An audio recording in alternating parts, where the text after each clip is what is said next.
कृष्ण भगवान की जय। चलिए आज नया श्लोक पढ़ते हैं। भक्त्या तव नन्या शक्य अहम वे विधो अर्जुन धातुं दृष्टं च तत्त्वेन प्रवेष्टुं च प्र प्र प्रन्तप प्रन्तप।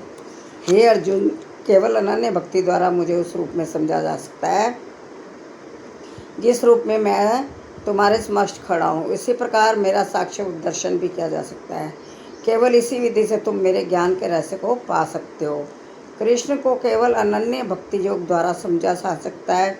इस श्लोक में वे इसे स्पष्टता करते हैं, जिससे ऐसे अनधिकारी टीकाकार जो भगवत गीता को केवल कल्पना के द्वारा समझना चाहते हैं, यह जान सके कि वे समय का अपव्यय कर रहे हैं।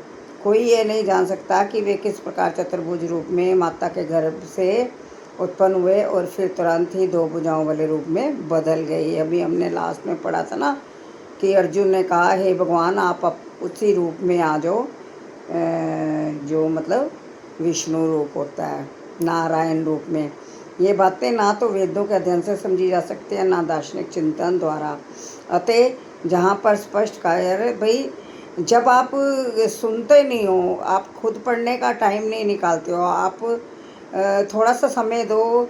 ये मुश्किल से 2 या 3 मिनट की रील होती है, इसको सुनो तो सही हैं, सुनो, लाइक करो कि हाँ पसंद आया, तो बाकी आपकी मर्जी है। अतः यहाँ पर स्पष्ट कहा गया कि ना तो कोई उसे देख सकता है, ना इन बातों का रहस्य ही समझ सकता है। किंतु जो लोग वैदिक साहित्य के अनुभवी विद्यार्थी हैं, वे अनेक प्रकार से वैदिक ग्रंथों के माध्यम से उन्हें जान सकते हैं। इसके लिए अनेक विधि विधान है, और यदि कोई सचमुच तुम्हें जानना चाहता है तो उसे प्रामाणिक ग्रंथों में उल्लिखित विधियों का पालन करना चाहिए। ये भी आपका ना बहुत बड़ा कर्म बन जाएगा।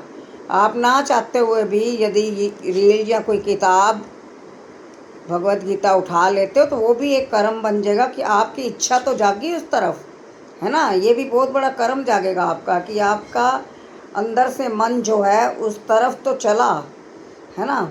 चाहे वो मेरी रील से चले, चाहे भगवत गीता किताब से चले, तो ये भी एक बड़ा आपका पुण्य कर्म बन जाएगा। किंतु जो लोग वैदिक साहित्य के अनुभवी विद्यार्थी हैं, वे अनेक प्रकार के वैदिक ग्रंथों के माध्यम से उन्हें जान सकते हैं।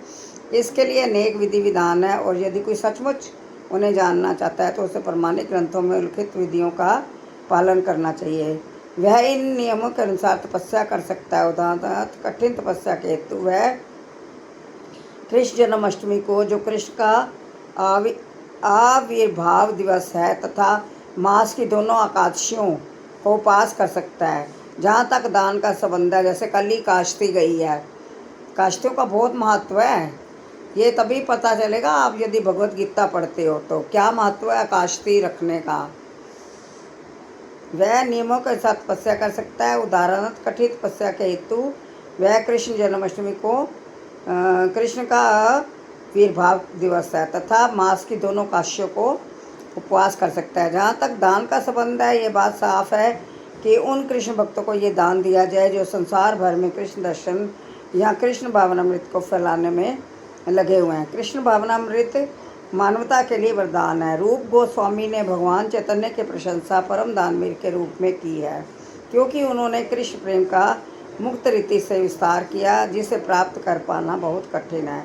अतः यदि कोई कृष्ण भावनामृत का प्रचार करने वाले व्यक्ति को अपना धन दान में देता है, तो कृष्ण भावनामृत का प्रचार करने के लिए दिया गया यह दान संसार का सबसे बड़ा दान है।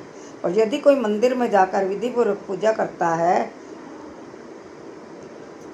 तो यह भगवान की पूजा करके तथा उन्हें सम्मान प्रदान करके उन्नति करने का अवसर होता है।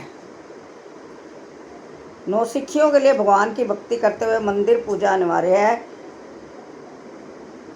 जिसमें भगवान के लिए अविचल भक्तिभाव होता है और जिसका मार्गदर्शन गुरु करता है।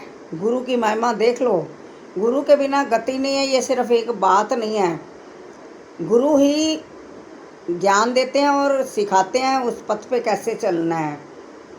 क्या महिमा है भगवान की, ये गुरु की कृपा के बिना आपको नहीं पता चल सकता।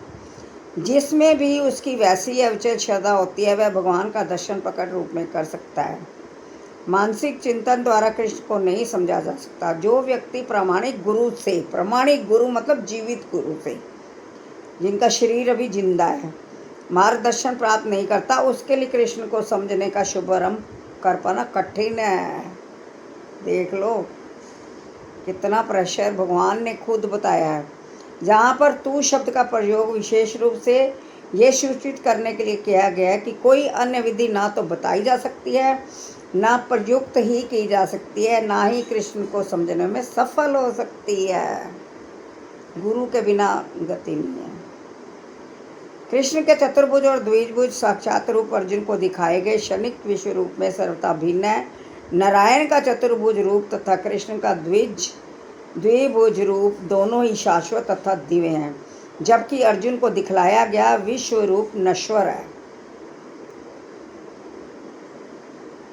इससे ये भी पता चलता है कि भक्तों को इस रूप को दिखाने की आवश्यकता भी नहीं थी। इस रूप को कृष्ण ने अर्जुन की प्रार्थना पर दिखाया था, जिससे भविष्य में यदि कोई अपने को भगवान का अवतार कहे तो लोग उससे कह सकें कि तुम अपना विश्व रूप दिखलाओ, कैसे भगवान हो। अब विराट रूप खत्म होता है। इसमें बहुत ही गहरी बातें समझाई गई हैं। तो अब नेक्स्ट जो है हमारा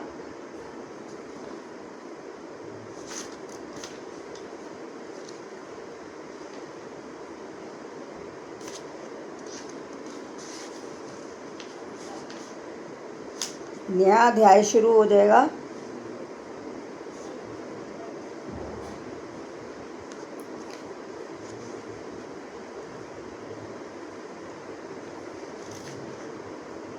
नया अध्याय हमारा आएगा भक्ति योग। अध्याय 12 आएगा भक्ति योग। तो कल उसको शुरू करेंगे। हरे कृष्ण कृष्ण कृष्ण हरे हरे, हरे राम राम राम हरे हरे। अरे भाई पढ़ लो गीता, एक एक जो है रुआ